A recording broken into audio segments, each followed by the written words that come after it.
Hey, what's up, y'all? It's Dr. Paul with another mail call. Very excited about this one. This is an indie book from the 70s, early indie stuff. If you're new to the channel, I'm Dr. Paul Kosnick. I'm a biomedical engineer with over 40 years experience in comic book collecting. My channel reflects the intersection of a couple of my interests. I do comic book conservation videos.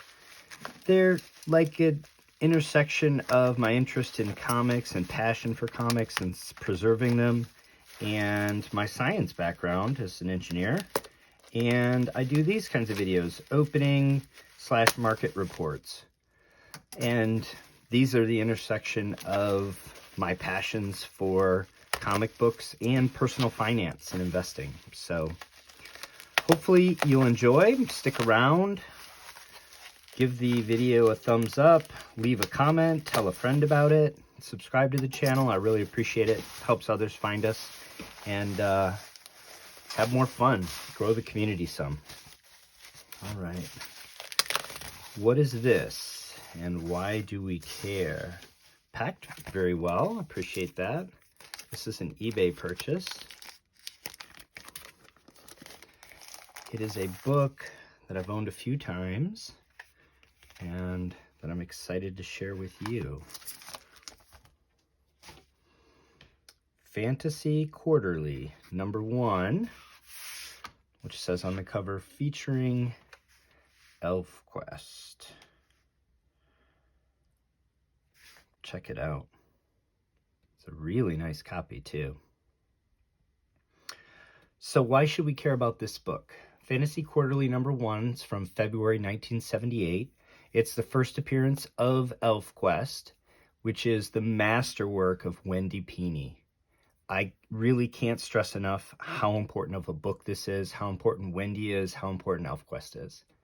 ElfQuest was one of the very first creator-owned independent comic book properties, and it's perhaps the best known and most important comic book completely conceived, written, drawn, lettered, and colored by a female. Just to put this in context, Fantasy Quarterly and ElfQuest was very early. It's nearly a full year before Dave Sim publishes Cerberus #1. This is 6 years before Eastman and Laird published Teenage Mutant Ninja Turtles 1.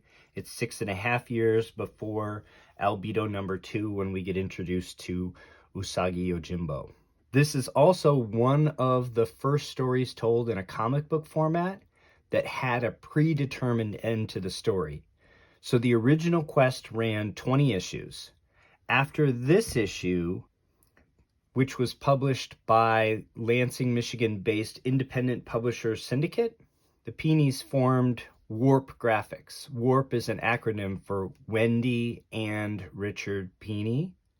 And they continued publication of ElfQuest in a magazine-sized comic from issue #2. They then published issue #3. Then they came back and reprinted this content as ElfQuest #1 with a little bit of new content, a few pinups and stuff like that. And then they published ElfQuest #4, 5 through 20, etc. And then ElfQuest #1, which is a reprint of this book, went into at least 2 more reprints. And then, of course, it was reprinted again by Marvel. I think the content in this book has been reprinted at least 5 times, and most likely more often than that, because it was printed by other publishers at different times, including Dark Horse. So this issue is interesting for several reasons. In addition to the historical significance, it's actually longer than, slightly taller than a standard comic book, even though the GCD lists it as standard comic book size.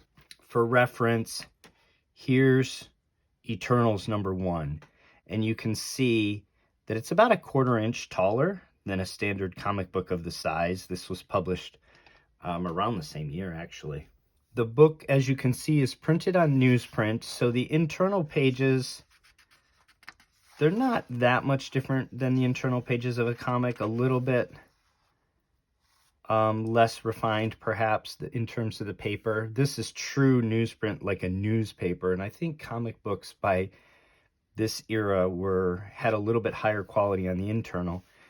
In terms of the cover is also newsprint on like a slightly thicker stock. There's a limited color palette here. I don't know a lot about printing processes, but this is non-glossy, and I think you can tell this is there are fewer colors here than there would be on a standard comic from Marvel or DC at the time. Another super interesting thing about this book is you'll note there's no staples here. So it is saddle stitched. It's put together in the same way as a comic, vis-a-vis a bunch of pages that are printed back and front and then folded. But this one centerfold page is slightly thicker stock, similar to the cover. There's a story in the middle that's not the ElfQuest story, and we'll talk about that in just a moment. It's actually illustrated by Dave Sim, the creator of Cerberus, and this is 1 year before he publishes, almost 1 year before he publishes Cerberus. Because it was Lansing based, a lot of the ads are actually kind of local, and the Eye of Agamotto was a comic book store very early days in Lansing near Michigan State University. I don't believe it exists anymore, but I love to see these cool like local ads. There was another comic book shop in Hancock, or off of Hancock Street in Saginaw, Michigan. I never went to this one, but I think as a child I actually went to this store. Got renamed, and I visited as a child, actually, in my teens. So it's unique in that regard. The pages, because there is no staple, they're actually glued on the spine, and I don't know exactly how that works either, whether each page had some glue applied. I've clean and pressed several of these, and I've never had them come apart. You have to treat it slightly differently because there's no staple, but it doesn't really create a lot of issues.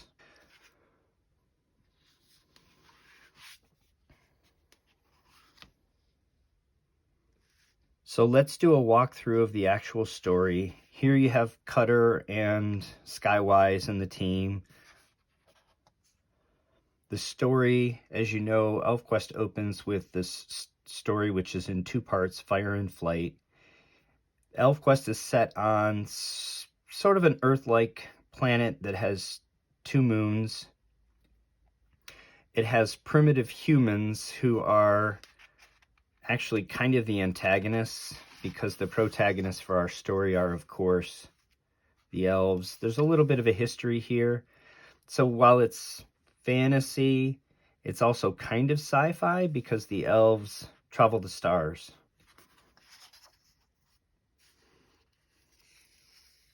Here are some high elves. This is a sort of a flashback. Here are the elves in our day, the wolf riders as they're known. And so we see this really beautiful art by Wendi Pini. Again, remember, she's penciling this, inking this. She's conceived all of the characters. She wrote the entire story, and she lettered it. As if that wasn't enough, she colored the cover as well. Obviously, super mega talented woman. She, prior to doing this, and I think concurrent with this, she was one of the very first cosplayers who showed up at cons as Red Sonja for years and years. Just really someone everybody should know about. This is a book that everybody in our hobby should know about, at least. And I'm making the argument everybody in our hobby should own a copy of this book. There are entry-level copies available of this book. There's no reason for any comic collector to not own a copy. So that's part 1. And then we have the ad page. And then we have the short story, Doorway to the Gods, which is written by T. Casey Brennan. And as I mentioned, has art by Dave Sim. That's a short story. on 2 different card stocks here, or paper stocks, which is interesting. And we have another ad for the Curious Bookshop, also in East Lansing. This one I have been to. I had no idea if Ray Walsh is still the proprietor or if it's still there now, but I have been to that one. And then we have Fire and Flight Part 2, which really just sets off the entire quest for the Wolf Riders and the challenge for Cutter as chief of his tribe. This is where Skywise gets his lodestone. And the Wolf Riders are set in this precarious situation where they're beset by the trolls and the humans, and they have to leave their land, and this is the view that greets them. A very inhospitable area that Cutter and his band face, and that's how the story ends, to be continued. Here's a very early ad for bags and boards. Bags and boards weren't even commonly used in the late 70s. So there's your walkthrough. Again, it's really the beginning of a masterpiece. This book itself is beautifully illustrated, wonderfully conceived, drawn, written. The entire story is set. We're introduced to all the Wolf Riders, Wendi's beautiful pencils and inks, and the world that she created. I don't know what the original print run for Fantasy Quarterly #1 was. I'm not sure that figure's ever been published. Obviously, it was published by this small printing company that's since gone out of business. In fact, I think this is the only thing they ever published, Independent Publishers Syndicate. I should say, I think it's the only comic book they ever published. There are 430 total copies of Fantasy Quarterly #1 in the CGC census. The median grade is actually relatively high at 9.4, but there are only 70 9.8s in the census. This is an important book, and it's one that I've been buying and cleaning, pressing, subbing to CGC for a while. So this is my personal 9.8 that I purchased raw, clean press, sub to CGC, and got back as a 9.8. Notice here that the cut from the printer was slightly off. We don't have any yellow up here, but that's my 9.8 there. This was an eBay purchase. It's obviously a very high grade raw. Not sure if this is 9.8 worthy with this tiny bindery tear here and similar there. There's a slight wrinkle here, which will, in a normal comic, I would say would be easy to press out, but I believe this is actually kind of like in the glue here. So I think we can probably improve it, but not sure that we can completely remove this. This, I believe, is a printer crease, so I don't think we need to worry about that. A little bit of abrasion, loss of some of the intensity of the ink here and there. So it has a few flaws. Maybe some areas in the white here could be cleaned up. But this is a very high grade raw, which I was very interested in when I saw it listed. We've been talking on the channel about how there's a sell-off right now in all asset classes. There's a lot of volatility. The Federal Open Market Committee has been tasked with decreasing inflation. You know, one asset class that was really inflated? Collectibles, specifically comic books. There was a lot of inflation in comic books. In the last 2 years, a lot of comic books have doubled or tripled in price. The FOMC was tasked with reducing inflation. They've certainly accomplished that in comic books. We've seen some comic books, the fair market value cut in half, some even more than half, 70, 80%. And that's creating buying opportunities. Also, the volatility is creating buying and selling opportunities, because I've seen books that one day sell for $150 and 10 days later sell for $350. The exact same book in the exact same slab. So if you're like me, you're a comic book collector and you're trying to build a collection and taking pride in it, you're enjoying the hunt, take opportunity right now While we have all this volatility, while we have a sell-off in all asset classes, while we have an unwinding of the inflation, buy books like this. Buy blue chip books that 20 years from now, you'll be thrilled to own, or thrilled to flip on to the next collector who values it more than you do at a very nice appreciation. So my winning bid on this was $153. After tax and shipping, I'm into this book for $171. The fair market value of a CGC 9.8 is $1,400, and I'm not quite sure this book is going to get there, but a 9.6 has a fair market value of $775. A 9.4 has a fair market value of $650, and I don't think this book will be any lower than that. 9.2s are $450, 9.0s are $375, just if there's a flaw that I've somehow missed. I think I'll do very well with this book. My guess is if I clean press and sub this for CGC, it's going to be worth at least 4 times what I paid for it. So even after fees, I'm going to triple my money. That would be just today if I were trying to sell it in today's market. The appreciation potential for this long term is significant. So I think I'm going to do very well with this book long term. And I recommend that others are looking for opportunities just exactly like this. So I hope I've convinced you that this is an extremely important comic book. I think everybody who's a serious collector of comic books should have a copy of this super cool indie book in your collection.